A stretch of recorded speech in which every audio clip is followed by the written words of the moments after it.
But all right, I guess we'll just go ahead and jump into nerd news, and we got some interesting stuff, to say the least, this week. So, Adnan, dude, do you want to take this first gaming piece, man? Or actually, fuck, would you mind if I took it, dude? Since I read the article. All right, cool. So, Adnan and I, we saw this earlier, but basically, the Metal Gear Solid 5: The Phantom Pain launch trailer was released a few days ago. It was on Tuesday, actually, August 25th, and basically, the launch trailer. We'll get into it in a sec, but it's so nostalgic and it's so like beautiful because you're just thinking this is Kojima's last, Metal Gear game, and it really hits you when you're watching the trailer. It just super hits you hardcore, like seeing the evolution from like Metal Gear Solid 1, all the way to Ground Zeroes. And I don't want to spoil it for you guys because, I don't know. I mean, it's technically not a spoiler if it's in the trailer, I guess, but they give a reveal to something major within the Metal Gear, series, right at the end of the trailer. So I just thought it was really neat that, Kojima is just giving us everything. We get the, what is it? We get, like the nostalgic, and then when we get to the last one, he still has a trick up his sleeve, like something new for us to kind of like look at and still be like, oh, that game's almost out, But what'd you think of the trailer, man? I fucking loved it, man. I absolutely loved it. I think I had even more meaning behind it that it is Kojima's last Metal Gear game. He has gone from Konami once this game is completely when it's launched and everything else is done. I think like the first 2 minutes are really fucking good. I think he picked a good song for it as well, picking Quiet's theme. Yeah. For the actual like entire thing, and obviously Stephanie Houston's done a really good job singing that. Yeah, she sounds great. But yeah. No, I was just gonna, like I mentioned to you off podcast, I think it's so ironic that Quiet, we haven't heard her talk at all. And she, the actor of that character is singing the song, and it's such a beautiful voice. It's a funny, like it feels very Kojima, like ironic, Yeah. Well, she does hum quite a bit in the game as well. Like she hums that theme. Right. Yeah. It's so great. Yeah. No, but I mean, like, when I was watching it, I thought it was really well done, especially how he kind of leads up to the fact of where it is, and even when he's referencing all the Metal Gears, because it's eventually leading up to that. It's very Kojima-esque in, like, kind of the mysteries and everything he's playing on, and, like, it's kind of giving you a hint of where he's leading it to where he's eventually getting to in the trailer. And I love the one scene where Big Boss is walking down the corridor, he's changing outfits, and even, like, his eye changes as well. There's just the little subtle features you see like changing him and stuff, and like it kind of gets that really cool point where he's got like his head on fire, and then all of a sudden he's Skullface. Yeah. And it's really like I think it kind of like almost links with my fear that he's gonna become Skullface. Yeah, like I don't... he was until he put on the mask. Until he took off his face. But dude, the Skullface thing threw me off. I didn't get it. I'm like, is Skullface Big Boss? Like, what the hell's going on? Like, I just didn't. That really threw me off. I don't know what, because like, there's a theory people have that Skullface. If you look at the intro of Ground Zeroes, like all of Metal Gears always open in a very traditional way, where it's like this character infiltrating. Like a snake infiltrating a base, and then he reveals his face in a very dramatic way, and then they say like kept you waiting, or something like that. And Ground Zeroes begins in a totally different way. It begins with you see Skullface, and you don't see Skullface's face. You see him walk into Camp Omega, and he's like walking around and stuff, and then like he's like she told us everything, talking to Chico and shit, and then he goes to his helicopter, and then Trojan horses in, and then you finally see his face, and they do that reveal, and then once you see the XOF patch falling, and you see Snake's Fox patch, then you have like the reverse, like the Snake reveal. And some people have a theory that that's a major thing, that Kojima purposely did that in Ground Zeroes to set up Phantom Pain in some way. I don't know how I feel about that, and this trailer kind of lends credit to that, you know? Mm-hmm. Yeah, I don't think he's Skullface, no. It's too much of a cheap ploy from Kojima. It's too graphic. I think, if anything, kind of my idea, not in an egotistical way, is more sense that he obviously does something that probably kills Skullface, and then that kind of, like, haunts him. Yeah. The idea of, like, you know, what Skullface was trying to achieve is very similar to what Big Boss is trying to do. You know, eliminate Zero. There are many ideas. No, I was going to say, like, almost like what Big Boss became, like in Metal Gear 1 and 2 and stuff. I don't know, I mean, like, obviously, Skullface has Big Boss's interests of, like, eliminating Zero. Mm-hmm. I think, like, Big Boss, obviously, Big Boss, the last thing he wants is fucking Zero around after what he's done. Yeah. But I think, like, just the way it's kind of structured, that trailer was great, and then kind of, like, spoilers, we're going to go into this, kind of want to talk about it. It shows off, maybe jump 10 minutes ahead, we basically see the first image of the Metal Gear. Yeah. Like, proper Metal Gear in action. What was his name? Like, Sargerophagus or something? I can't even fucking say it. I'm gonna find this, because I think I knew how to pronounce it. Yeah. Keep talking. Oh. Sure.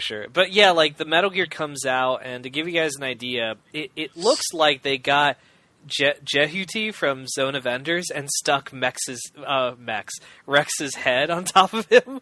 And there's, like, a little bit of Peace Walker there, too, because there's, like, the circular orb that's attached to him. It's a bizarre Metal Gear. I'm not sure. Adam was telling me he loves it. He thinks it's really badass. I don't know how I feel about it yet. I think I need to see... Like, they show a pretty generous portion in the trailer, but I feel like I need to, like, see it within the context of the game before I could judge it. Because, like, if you were to... I don't know, like, Zeke made sense, you know, Peace Walker made sense, Shagohold, in a way, made sense, but, like, now, I don't know, like... Shagohard, the treading behemoth. It is Metal Gear Sahelian Froppus?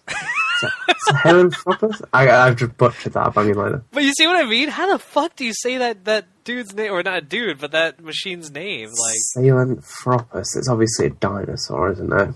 Let's have a quick look on Google. I'm gonna have a quick pronunciation. Hold on. It's not a dinosaur. It's already a demon. Pronunciation. It's already a demon, Adnan.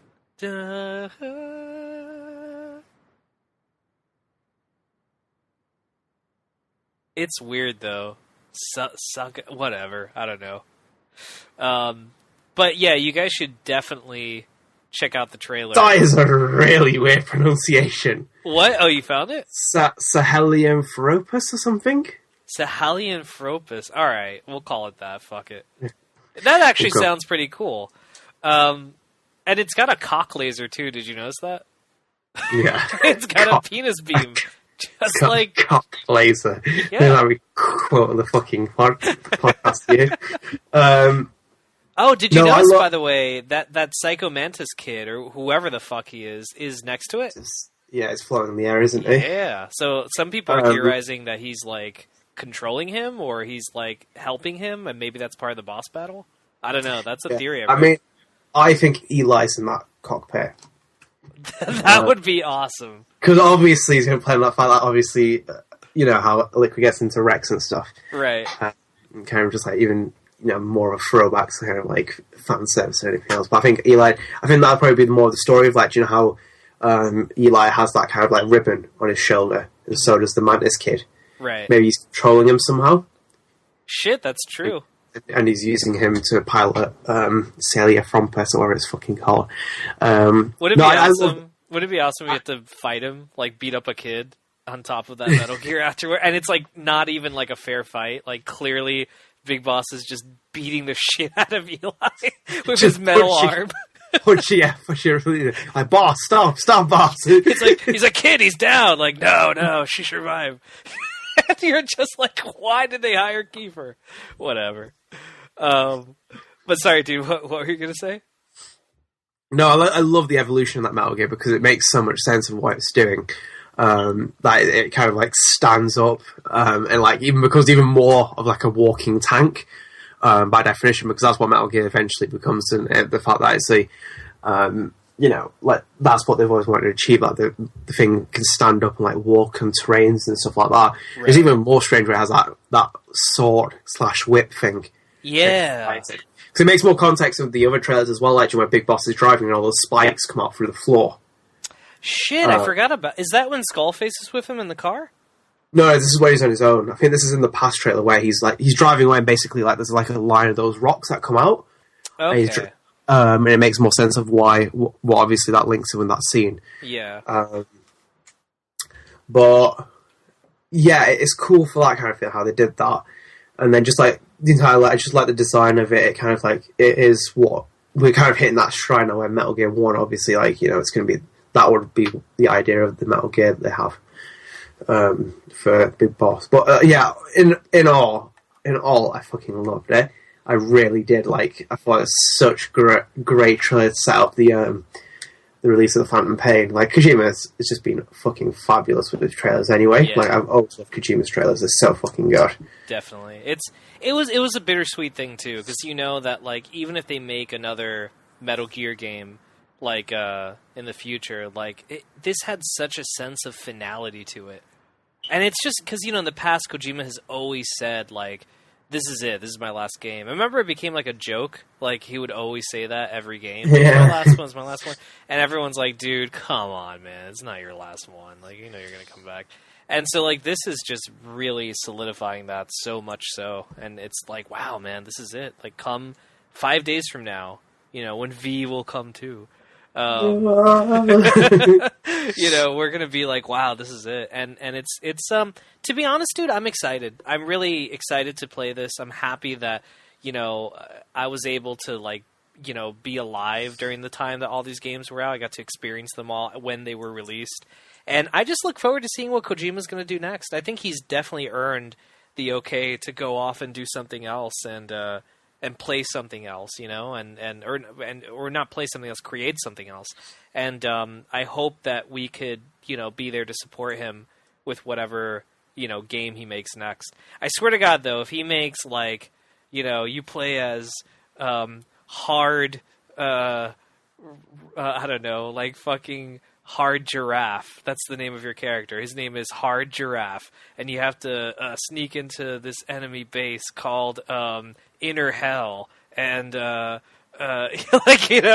it's like I swear, don't do it, dude. Don't make like another Metal Gear knockoff like after this. So you can keep doing, your thing. Don't pull a Ken Penders if anyone gets that reference.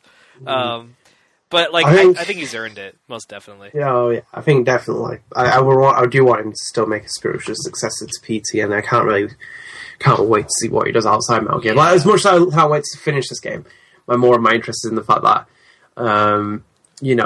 we're going to see what Kojima's going to do next. Like, it's going to be a new original identity. Like, it's such a fucking fantastic storyteller. It's going to be so good. That's gonna, I agree with you. I think he should make like a make PT. Don't call it PT, but basically make what you were gonna do with PT. Because it looks like it had barely anything to do with Silent Hill anyway, as it was. I mean, we're none the wiser. Obviously, we never got to see what it was. So for all we know, maybe I don't know. It had everything to do about Silent Hill. Maybe Norman Reedus was a Silent Hill, like that turned into Norman Reedus. But that would be insane. Mm-hmm. But yeah, like I agree, dude. I would love to see him kind of like make the spiritual, game for that, and just be a part of that. Definitely. But we'll this is not the last of Metal Gear. We'll have some cool stuff later on in the show. But we should probably move on. Dude, do you want to take away this next gaming piece, our last one? I'd rather not. You can take it. You really? I'll do it. Fuck it. You know what, dude? You don't have to explain. I totally understand. This is things that Adam and I have talked about off podcast of how like this is doo-doo pie material. Anyway, doo-doo pie. So, Assassin's Creed Syndicate has revealed what their pre-order bonus is going to do. And so basically, Ubisoft has revealed the pre-order bonus for Assassin's Creed Syndicate, which will be a couple of missions featuring the historical figures Charles Darwin and Charles Dickens. And so basically there's some sort of conspiracy that's going on, and the main character has to help them go through that. And currently, the article says it's currently unknown whether or not the pair will be making any appearances in the game outside of these missions, so it's not sure if they're just kind of locked in. Yeah. Says everything. Yeah, seriously. But the game will be... Oh, and this is no surprise, but if you don't want to pre-order the game, it will be available later on as post-launch DLC. So if you want to just get the game after reviews come out and, take it from there, you could do that. I have not seen the trailer. I've seen pictures of them, and they look relatively okay. I'm just kind of like... Adnan and I, we've talked about this off-cast, and we both are just not really feeling the Assassin's Creed series anymore. I think Unity understandably left a terrible taste in our mouth, and I just, I've mentioned this before, I really feel that these people are making the same mistakes they made. I mean, when Unity came out, I think we talked about on the show that we were like, they just need to take a break. They need to just, take a year off, figure themselves out maybe, and then come back to college and take another semester of courses. You know what I mean? Just figure yourself out, man, then come back. But no, they're like, no, we're going to make another one, and another one, and another one. And I don't know. I don't really... it's one of those things where I think it's interesting they're using Charles Dickens and Charles Darwin. I think those are, in general, very interesting people of history. I don't really... have a lot of... I don't give my vote of confidence to Ubisoft to use them in a meaningful way as a pre-order bonus of all things, but I don't know. That's kind of like my whole take on it. Definitely, I agree with a lot of what you said. I mean, it's so fucking sick and fed up of seeing developers do stuff like this, really shit pre-ordering stuff. It's the same with, do you know what really fucked me off was with Arkham Knight? Mm-hmm. And the fact is that we can't really experience some of those... I live in the UK, so I couldn't even get access to the Red Hood DLC. Right. So kind of it confuses me, the fact that why you would even do that, and now I can't even get it either. So I can't even play it or even understand it. It's just so fucking stupid. It's so trivial. Pre-order a game, you get exclusive bonus access, and obviously, especially with Ubisoft and what we know of them anyway, and how they kind of act with stuff like this, it's no surprise to anyone. You're seeing something like this. Cool, it's cool that it's Charles Dickens and Charles Darwin, but, I mean, come on. That's not enough. Yeah, it's not enough to warrant a purchase, especially with how bad, what's it called? Unity? Unity was like that. Yeah. Jesus Christ, that fucking game gave me nightmares of how bad gaming can really be. I mean, especially that nightmare face, the one that's all like, hey! That one. Being Ghostface voice. Hello, man. It's a scary game. And you take off the Scream mask, and it's actually a copy of Assassin's Creed Unity. No explanation of how it had a human body, but it's just a copy.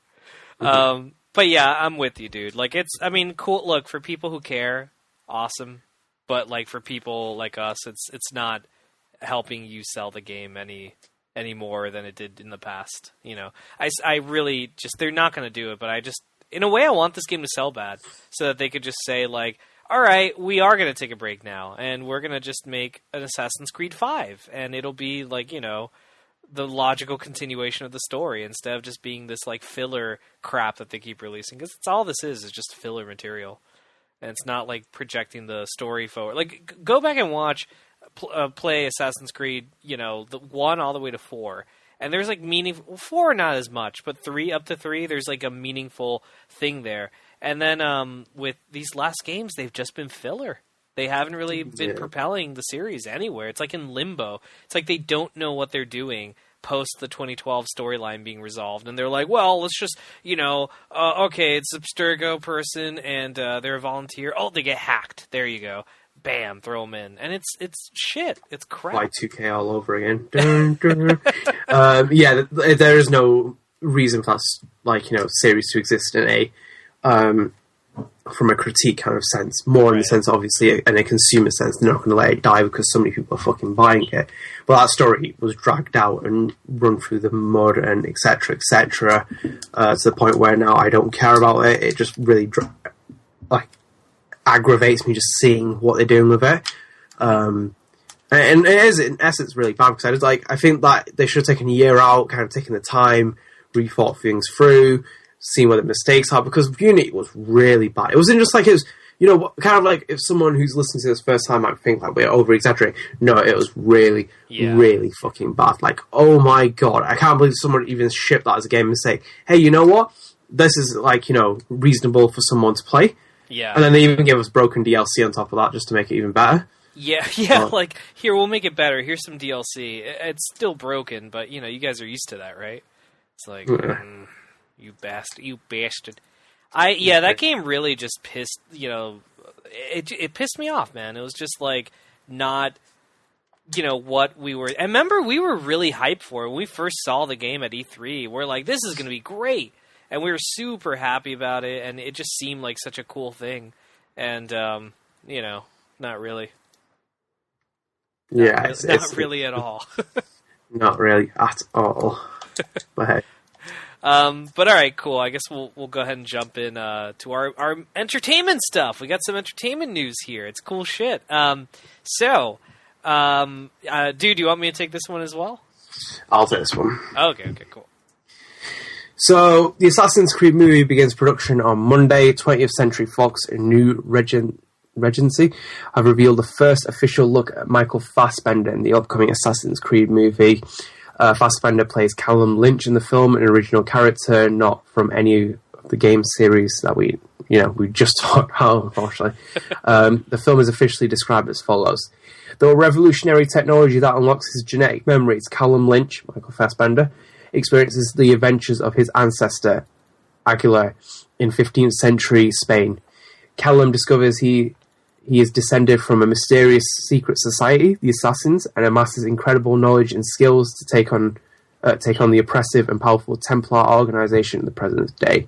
So, obviously, Assassin's Creed stars Academy Award-winning nominee, Academy Award nominee Michael Fassbender, Academy Award winner Marion Cotillard from Dark Knight.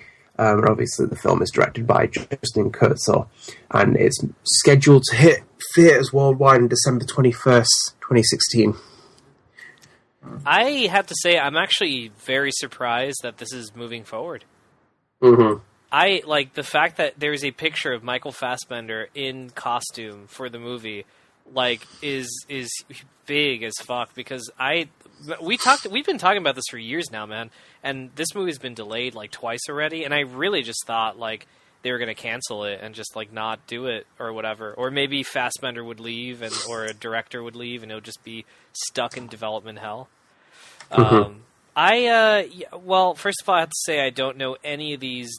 I don't know the director, and the writer. I don't know. There is no writer. I don't know.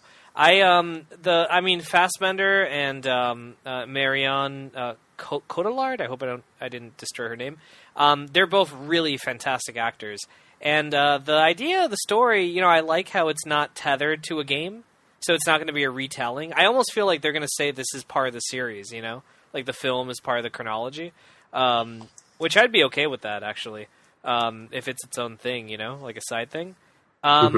Dude, I know you were talking to some mutual friends of ours about how, what was it that you were surprised Fassbender was an assassin, that you thought he might have been a Templar. Yeah. Yeah. Yeah, someone said he looks more like a Templar as a character. I was like, yeah, haha, it's going to be a plot twist. I didn't think he was going to be I thought he was going to be the dude in the future. And that we're going to cut to, like, a younger person. That's what I thought. Yeah. You know what I mean? Like, he was going to be the dude in the future that connects to the Animus, and then through his DNA, we'd get, like, I don't know, some young dude. Some young Hollywood actor. I don't know. How about, what's this guy's name? Chris Hemsworth. Get him, And, like, have him be I really thought that's what they're going to do. So, It's surprising that he's going to play, both, I guess. He's playing the dude that goes back and gets to relive the technology, but at the same time he plays the ancestor. That's really interesting. Yeah, I mean, Fassbender's great casting. Yeah, he's so fucking good. Yeah, and I agree with you as well. I'm very surprised this movie's going ahead, especially with like kind of the track record we have with video game movies.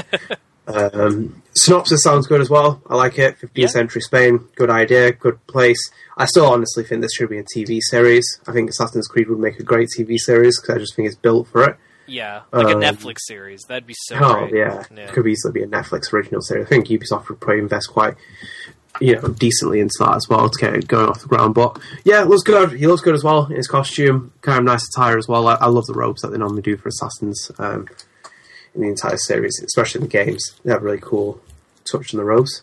Yeah. It's cool. But yeah, definitely excited for it. Yeah, no, most definitely. Well, I'll keep an eye now. I really want to see a trailer now. Like, it's one of those things. Oh yeah, like a proper trailer. Yeah, this is the Leo moment. Like, you had my attention, now you have my... What was it? You had my interest. You had my attention, now you have my interest. You had my curiosity. Yeah. Now you have my full attention. Yeah, like, that's how this is now. Like, right. Fucking Leo. Need to watch that. But, do you want me to take the next one, dude? Do you want to take it away? Ooh, I'll take this one. You want to check again what it was first? My favorite superhero. Superhero? But yeah, okay, so I'm breaking into this. So, a rumoured reboot of the Blade film franchise may focus on the new comic iteration of the character, his daughter. Bleeding Cool reports that Marvel is planning to make the movie match the upcoming comic reboot, which is set to feature Fallon Gray, daughter of the original vampire hunter, Blade. The site, that's a typo. The side as the release of the new Blade comic has been delayed recently because, quote, the character in the comic is suddenly considered extremely important by the bean counters and the multimedia folk, end quote, at Marvel. Okay, that sounds really weird, but yeah, that's mainly it. From cool. I think it's a great idea, and it definitely lines up. I mean, Marvel is very. Can we? Yeah. Sorry. Can we have Michael B. Jordan play his daughter? Like, just have him be in drag and shit. Like, you don't get me, Dad, and be like really over the top, like, like offensively, girly and shit or whatever. Oh man, that's that you know what, dude, fuck it. Like, I would still trust Marvel. Like, even though, like, I'd be like, I don't know about this casting. Marissa Tomei is Aunt May, and now this. Like, I don't know. This is getting weird. I for one, dude, I think this is a great idea, and it makes a lot of sense. Marvel is very strategic with their comic books and what they're doing with films. A lot of people have taken note that when X-Men Days of Future Past was coming out, they killed Wolverine off from the comic. So then they wouldn't have Wolverine, and they wouldn't have to do some sort of weird cross-promotion thing. And the same thing with Fantastic Four. They canceled the Fantastic Four comic like a year before the movie came out. And I think these are all strategies to kind of like, I don't know. They position their shit well, like, for lack of better, word. So I could definitely see this happening, and frankly, I think it's a great idea. It would definitely breathe new life. It would make this Blade so different from the Blades that we've seen in the past. And plus, at the same time, it would be Wesley Snipes. So you would be like, yeah, you'd be like, fuck yeah, dude, the snipe is sniping it in the box office. You'd be happy that he's there and, he's doing all his stuff. But at the same time, it would be a fresh take. And I think that's what, that would, dude, if they do use Wesley Snipes, I think this would be the first actor that was in... To play, he'd be the first actor to reprise his role in a reboot, the cinematic universe. Which I think everyone agrees Wesley Snipes is almost irreplaceable. I mean, he's Blade. Dude, yeah, he was a lot of people give credit to X-Men. They say X-Men was the Marvel movie that brought Marvel movies forward, it was actually Blade. Blade came out in 1998, and that movie kicked fucking ass. It was such a good movie. Blade's great. Blade 2 is one of the best. Oh, Blade 2 ever made. Dude, Blade 2 is better than Blade 1. Yeah, Del Toro was so good, man. Like he's so good in that. He nailed the character. I mean, it was just a really fucking good movie. Blade 3 or Blade Trinity, let's not talk about that one. Let's not talk about that. It was so bad. Wait, time to play the game! It was terrible. It was a really bad, really bad sequel. It's where my hatred for Ryan Reynolds stems. Because of that movie. Motherfucking ruined Blade. Yeah, but then you bring Wesley Snipes back, though. Man, can't do Blade without Wesley Snipes. Wesley Snipes needs to be in that film and, like, take control of stuff. Yeah, agreed. It's fucking awesome, Wesley. But I love the idea. I love the take, fresh direction. I would love to see Blade's daughter as kind of, like, taking more of a role, because obviously Wesley can't play the role forever, but they can change the direction of it in the entire series. But yeah, I'm really kind of like intrigued just how they kind of set this up. Yeah. No, I think it's great, and I mean, at the end of it, I'll take Blade in any form, dude, as long as it's Wesley Snipes. I mean, look to the audience, we're so pandering to Wesley Snipes, but you just had to be there, man. Like he just like fit the role. He was such a fucking badass. He's like what Hugh Jackman is to the X-Men. He's irreplaceable. Totally. Almost. Oh my god, That's kind yes. of like the character. Dude, perfect. Exactly. He is the Hugh Jackman of Blade, and Blade is the title character, so it's kind of hard. I mean, what was that guy, Sticky Fingers, that rapper? Remember we spoke about that? That is some good memories from the early episode. Sticky Fingers. For you guys who don't know, there's a rapper. We're not making this up. They made a Blade TV show that chronologically is set in the same universe as the movies, and it was a series on Spike TV. Do you know who created it? No, who? Series. David S. Goyer. Oh, it was the same dude who did like Batman and shit, Dark Knight and whatnot. But it was, it's Sticky Fingers, Chris. Fingers, okay. Fingers. Fingaz. And he was credited as Sticky Fingers, like that was his. But he played Blade in the show, because Wesley Snipes is like, fuck that, I'm not going to do a show. And dude, oh my god, like it was complete dog shit. It was a really bad like show, and it just, you could tell that show would have been mildly entertaining if it was Wesley Snipes, but since it was some guy who just was doing like a really bad imitation of Wesley Snipes and not really embracing the character, it just, it sucked. It sucked ass. Yeah, it sucked ass majorly. So that's the side story for you guys. Little bonus story. I definitely, like, if any kind of like person wants to watch Blade 2, like, just get into it. So great. Like, Del Toro really knocked out of the ballpark with that. Even Blade 1's pretty good, but I think like it's one of the first times where you'll see a sequel surpass the original. It's so good. It's quality. Yeah. No, definitely agree. But I have a lot of faith in God, sorry, I'm losing my brain. I have a lot of faith in. I was about to say Konami. I don't have faith in Konami. With Marvel, I think that they have always handled their properties very well. They're very, very true to like what it is.